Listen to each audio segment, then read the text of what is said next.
Hello and konnichiwa. One young word.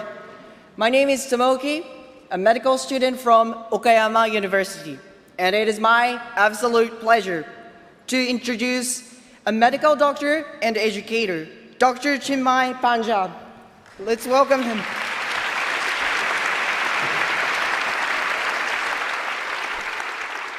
Thank you, Dr. Tomoki, chair of the event, Mr. Ambrasi, and my brothers and sisters from different parts of the world. Good morning to all of you, and my respectful pranams from India. Namaste. I just had the wisdom tooth extraction, so tooth decided not to leave me, but wisdom is probably gone. So ignore my ramblings for next 5 minutes. Today, as Mr. Ambrasi just said, on this special occasion, I have been asked to speak upon the Vedic or Hindu point of view on the concept of we as one humanity. But before I speak upon that, I would like to share an incident that happened to me when I was a teenager. I was writing my pre-medical examination in a city not far from where I live, but unfortunately on that day it was tormented by the communal riots. And I remember there were 5 of us, so we started to run, frightened like anything, and we had a raging crowd on one side, riot police on the other, and we had no sense of direction. Somehow we managed to discover a shelter where we stayed till the chaos subsided.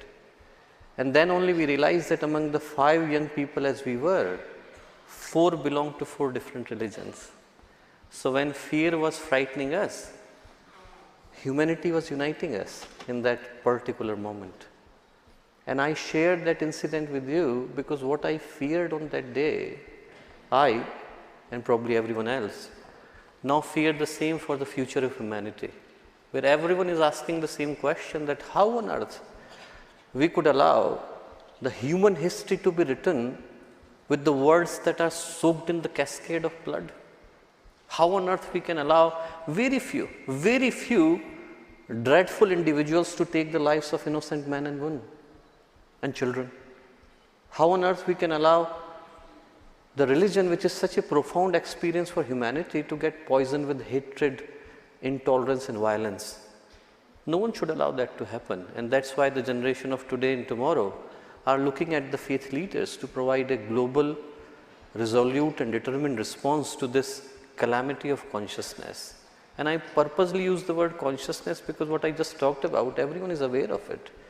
And everyone is desperate to seek the solutions too. But when we try to seek the solutions, we focus too much on the external measures like changing the law, changing the statutes, changing the acts, changing the regulations. They are important, but they cannot solely bring the change unless there is a change in the way we think. These crises of the human conscience that allow people to continue living their lives like nothing is happening, when society is collapsing and humanity is dying, demand for a fundamental change in the way we think. And the change that I refer to cannot happen if I change my clothes or if I get tattooed. It is a qualitative change in our personalities that could allow the fibers of different faiths to create one fabric of humanity. And that is possible. That is possible if there is a global transmutation of the consciousness that in Sanskrit we call as the Sahacharya. You may not know, but Hinduism is a name for many culturally diverse coexisting traditions. And in a country where we have got 22 official languages, more than entire Europe, and 720 dialects, like more than the entire American continent, 500 documented cultures, we somehow understood that there is a lot that unites us than the one that divides us. In Sanskrit, we have got a beautiful saying. It says, "Ayam nijah paroveti gadana laguchetasam udara charita namatu vasudhaiva kutumbakam." That this is mine, that is yours. This kind of notion may suit the children. They can fight for the toys. But for the grown-up people who have got love and compassion for each other, vasudhaiva kutumbakam, the whole world should be one single family.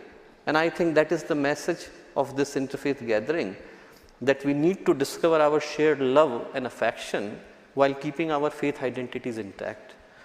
I would like to mention a prolific scholar of India, Pandit Shriram Sharma Acharya.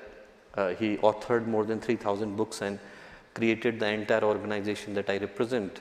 We now have 150 million members and 5,000 centers worldwide. And he talked about 4 founding principles for humanity: ekata, solidarity; samata, equality; mamata, compassion; and shuchita, sacredness. And I strongly think if those principles are in the center of any effort, then we could accomplish whatever we would wish to accomplish. Lastly, I would like to end by quoting what he said.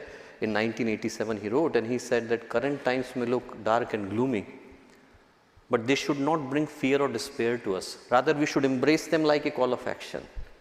They are a sign that we are born at a time where entire humanity is called to accomplish which was never accomplished before, that we need to work as a single human family and to develop new collaboration between nations, races, religions, sectors and societies.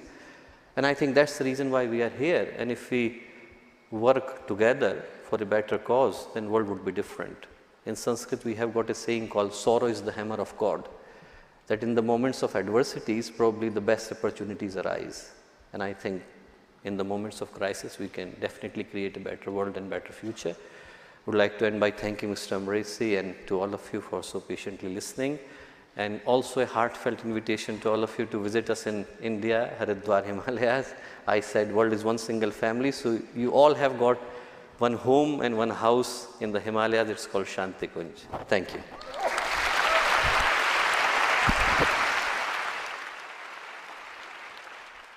हमारे YouTube channel शांति कुंज video Gayatri परिवार को subscribe करें एवं bell icon जरूर दबाएं ताकि गायत्री परिवार की विभिन्न गतिविधियों की जानकारी आपको मिलती रहे।